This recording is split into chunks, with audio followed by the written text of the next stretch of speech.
Elon మస్క్‌కు చెందినటువంటి startup AI app Grok మీరు వినే ఉంటారు కదా! గ్రోక్ అంటే ప్రస్తుతం చాట్‌బాట్ సేవలు అందిస్తూ ఉంది. దేశంలో ఇది ఇప్పుడు ఒక పెద్ద సెన్సేషన్.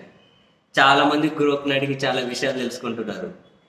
ఎలాన్ మస్క్‌కి సంబంధించినటువంటి ఏఐ చాట్‌బాట్ సేవలు. అయితే ఈ దేశంలో సెన్సేషన్‌లు అయిన దగ్గర నుంచి మొదట భయపడుతున్నది, మొదట వణుకుతున్నది వాట్సాప్ యూనివర్సిటీ బ్యాచ్.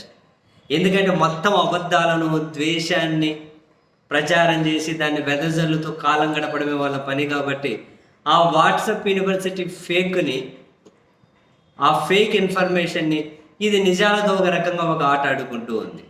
వరుసపెట్టి అన్నీ ఇప్పుడు ప్రధాని నరేంద్ర మోదీ గారి దగ్గర నుంచి, వాళ్ళ ప్రభుత్వ విధానాల దగ్గర నుంచి, స్వాతంత్రం వచ్చినప్పటి నుంచి చాలా విషయాలు కూడా బ్రిటిషర్లను ఎక్కువ సార్లు ఎవరు మెర్సీ పిటిషన్ పెట్టుకున్నారు, క్షమాభిక్ష పిటిషన్ ఎన్నిసార్లు పెట్టుకున్నారు, మీకు సేవ చేసుకుంటామని చెప్పి ఎన్నిసార్లు ఎవరు అడుక్కున్నారు, అన్ని వివరాలు ఏమడిగినా చెబుతుంది అది.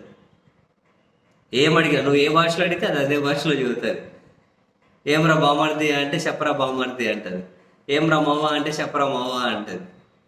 హే డార్లింగ్ అంటే హే డియర్ అంటది. ఏమడిగినా అరే ఈ రాత్రి ఒంటరిగా ఉన్నాను, బోరు కొడుతుంది, నాకు కంపెనీ ఇస్తావా అంటే సరే చెప్పు నీకు ఎలాంటి కావాలి, సాంగ్స్ కావాలా, రొమాన్స్ కావాలా, సంగీతం కావాలా, ఏం కావాలో చెప్పు నేను నీ కంపెనీ ఇస్తా అంటది. అంత గ్రో క్యాప్ బాగుంది. అయితే ఎప్పుడైతే ఇది ప్రధాని గారికో లేకుంటే వాళ్ళ విధానాలకో వాళ్ళకి సంబంధించినటువంటి వ్యవస్థలకు మొత్తం మీద దానికి సంబంధించినటువంటి వాళ్ళకి అసలు వ్యతిరేకంగా కనిపించేసరికి డెఫినెట్లీ దీని మీద ఈ రోజు కాకుండా రేపైనా చర్యలు ఉంటాయని చెప్పారు చాలామంది అనుకున్నారు. అనుకున్నట్లే భారత ప్రభుత్వం దాని మీద చర్యలకైతే దిగబోతున్నట్లుంది.